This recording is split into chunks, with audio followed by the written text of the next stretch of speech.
Hello, welcome back to That's in Kitchen.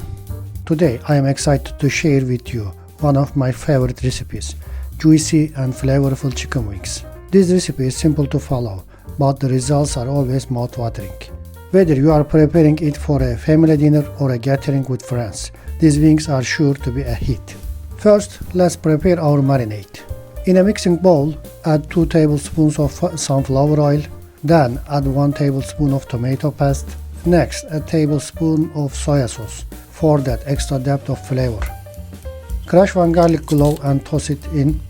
Now for the herbs and spices, add 1 teaspoon of salt for seasoning, add 1 teaspoon of oregano, 1 teaspoon of paprika powder, 1 teaspoon of cumin, 1 teaspoon of black pepper, and 1 teaspoon of curry powder. Mix it all together until it's well combined. You want all those flavors to really blend. Now let's coat the chicken wings. Put the wings into the sauce and mix well, making sure every piece is coated evenly. Cover the bowl with cling film and pop it in the refrigerator for at least 2 hours. If you have time, let them marinate overnight for even more flavor.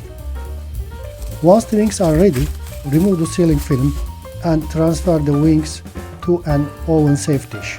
I am using a pan, but feel free to use what you have.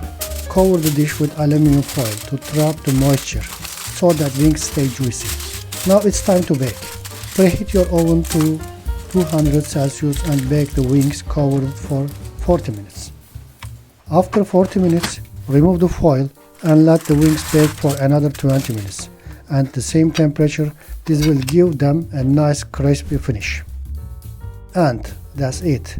Your delicious chicken wings are ready to serve, crispy on the outside, juicy on the inside, and packed with flavor. Pair them with your favorite sides or dipping sauce and enjoy a delicious, crowd-pleasing meal. Enjoy your meal. Thanks for watching. See you next time on That's in Kitchen.